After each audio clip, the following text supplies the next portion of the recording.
시청자 여러분 안녕하십니까? KLN 뉴스입니다. 남경필 경기도지사는 지난 19일 의정부 상도교에서 호장교 광역도로사업 개통식에 참석했는데요. 이 자리에서 효율적 도로망은 효과적인 복지라며 뻥 뚫린 도로 따라 도민들의 워라밸이 실현되길 희망한다고 밝혔습니다. 의정부 상도교에서 호장교 광역도로사업은 총 연장 1.18km에 폭 25m의 4차로 도로를 건설하는 사업입니다. 지난 2011년 국토부로부터 광역도로로 지정을 받은 뒤 총 248억 원의 사업비가 투입돼 지난 2016년 4월 착공에 들어갔었습니다. 이번 광역도로 개통으로 의정부시에서 서울시 간 통행거리가 약 1km 정도 감소해 일일 2만 5천여 대의 통행량 분산 효과가 발생합니다. 또 동부 간선도로와 평화로 및 동일로의 극심한 교통정체를 해소할 것으로 보입니다. 오늘은 장애인의 날인데요. 전북 순창군이 함께하는 세상 희망의 그림전을 옥천골 미술관에서 전시합니다. 손을 사용할 수 없는 장애를 가진 사람들이 입이나 발을 사용해서 그린 작품들인데요. 김경모 기자입니다. 전북 순창군에서 구족작가 특별전시회 함께하는 세상 희망의 그림전이 열립니다. 순창 옥천골 미술관에서 열리는 이번 전시회에는 손을 사용할 수 없는 장애를 가진 사람들이 입이나 발을 사용해서 그린 창작 작품 20여 점을 다음 달 20일까지 선보입니다. 비장애인들이 쉽게 접하기 힘든 구족 작가들의 작품들을 만날 수 있는 기회입니다. 저희 순창 옥천 공립미술관에서는 이번 4월 장애인날을 맞이하여 한국 구족회화 작가들을 초대하였습니다. 구족작가회화 21명의 작가들을 초대해서 한 땀 한 땀 그려놓은 좋은 작품들을 선보이고자 이렇게 전시회를 마련하게 되었습니다. 많은 성원과 많은 관람을 부탁드립니다. 이번 전시회는 최병직, 김명기 등 전국 각지 21명의 구족회화 작가들이 함께했습니다. KLN 김경모입니다. 충남 서산시장이 손병석 국토교통부 제1차관을 만나 해수 담수화 사업의 조속한 추진에 적극 나서줄 것을 당부했습니다. 서산시에 따르면 손 차관은 해수 담수화 사업의 현황 파악과 현장 점검을 위해 지난 19일 대산 산업용수센터를 방문했습니다. 이 자리에서 이 시장은 기업 경쟁력 강화를 위해 해수 담수화 사업이 조속히 착공될 수 있도록 노력해달라고 건의했습니다. 아울러 이 시장은 서산 공항 개발을 비롯해 서산 대산항선 철도 건설과 국제여객선 취항 등에도 정부 차원에서 관심을 가져달라고 피력했습니다. 전북 익산시 영등동 국가산단 내 폐기물 처리를 놓고 정부와 익산시가 책임 떠넘기기에 나섰습니다. 논란이 되고 있는 익산 영등동 국가산단은 4,200톤가량의 폐기물이 방치돼 환경오염을 부추기고 있는데요. 홍재희 기자입니다. 도심 한가운데 방치돼 폐기물로 논란이 되자 전북 익산시는 이달 9일까지 폐기물을 처리토록 조치하겠다고 했지만 익산시와 정부는 피풍행정으로 일관하고 있습니다. 익산시는 여전히 영등동 국가산업단지에 쌓인 수천 톤의 폐기물 처리 주체가 산업통상자원부에 있고 시는 제3자의 위치라는 입장입니다.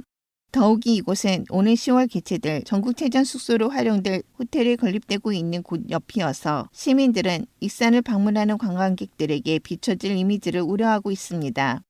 익산시 관계자는 지난해부터 사회에 걸쳐 신속한 처리 명령과 함께 고발 처분을 내리고 있지만 해결 방안이 되지 못하고 있다며 문제가 되는 업체뿐만 아니라 다른 업체도 있어 수사 의뢰를 해놓은 상태라고 말했습니다.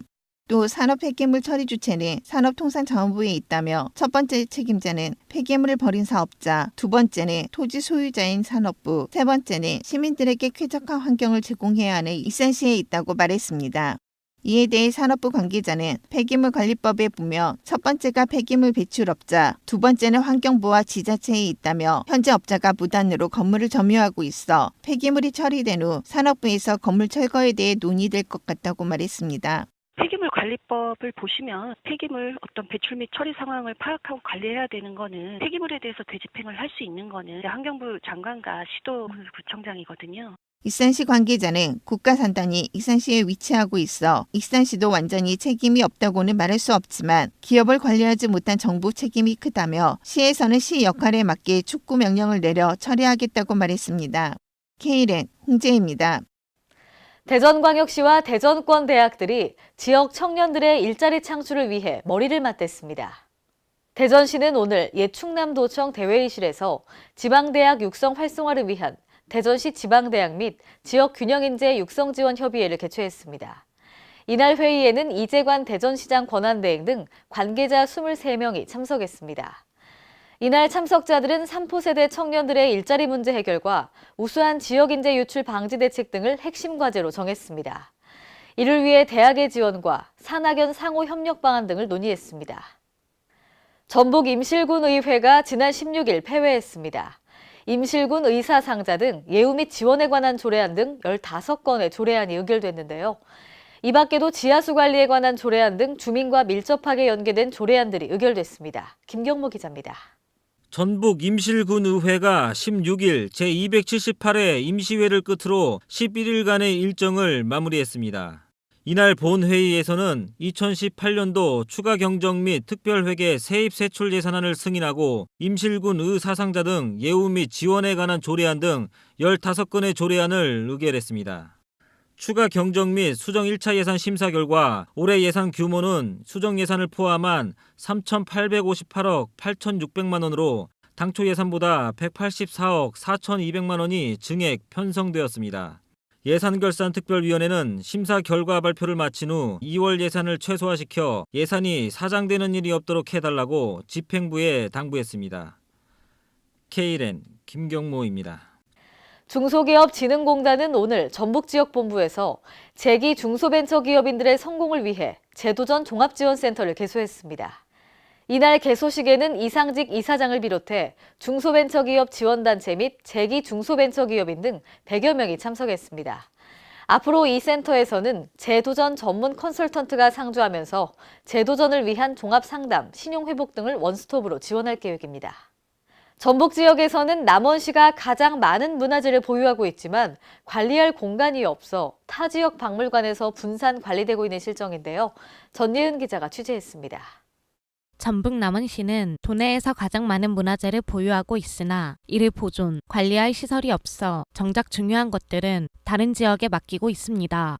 남원시가 보유한 지정문화재를 보면 국보 1점, 보물 26점, 사적 5개소, 명승 1개소, 국가민속문화재 3건, 천연기념물 2건, 유형문화재 33점, 무형문화재 8명, 기념물 8건, 민속문화재 5점, 문화재 자료 29건 등입니다. 또한 남원 지역에서 출토된 국가기속문화재만 해도 4,250점에 이릅니다. 그러나 남원 지역에는 이들을 보존할 시설이 없거나 규모가 안 돼 대부분 문화재들이 타 지역에서 보관되고 있는 실정입니다. 현재 남원의 문화재를 보관하고 있는 박물관은 춘향 테마파크에 있는 남원 향토박물관이 유일합니다. 하지만 이는 전국 150여 개 공립박물관 중에서 가장 작고 열악한 상태입니다. K랜 전예은입니다. 오늘의 브리핑 뉴스입니다. 행정안전부는 봄철 영농기에 최근 5년간 전체 농기계 사고 중 32%를 차지하고 있어 각별한 주의를 당부하고 나섰습니다. 재난연감 통계에 따르면 지난 2012년부터 2016년까지 최근 5년간 발생한 농기계 사고는 총 8,088건으로 사망과 부상 등 총 7,713명의 인명피해가 발생했습니다. 특히 봄철 영농기에는 전체 농기계 사고의 32%가 발생하고 있어 각별한 주의가 필요합니다. 여성가족부는 일과 생활의 균형 잡힌 일터를 만들기 위해 오는 30일부터 6월 29일까지 기업과 기관을 대상으로 2018년도 가족 친화 인증 신청을 받습니다. 가족 친화 인증제는 근로자의 일과 생활 균형을 적극 지원하고 있는 기업과 기관을 심사해 여성가족부 장관이 인증을 부여하는 제도인데요. 이는 2008년 최초로 14개 기업이 인증을 받은 이래 현재까지 총 2,802개 기업과 기관이 인증을 유지하고 있고요. 또한 지난해부터는 공공기관의 인증이 의무화됐습니다. 드론 산업의 육성과 발전을 위해 강원 동해시에서 유치한 동해 드론 교육원이 한 달간의 시험 운영을 마치고 오는 24일 정식 문을 엽니다. 동해시는 드론 교육원이 문을 열면서 드론 산업 중심지 도약의 성공적인 첫걸음을 내디뎠다고 밝혔는데요. 동해 드론 교육원은 45제곱미터 규모의 실내 교육장과 교육기체는 6대, 드론 실습용 시뮬레이터 8대 등 전문 장비를 갖췄습니다. 이상으로 K랜 뉴스를 마칩니다. 행복한 주말 보내시고요. 시청해주신 여러분 고맙습니다.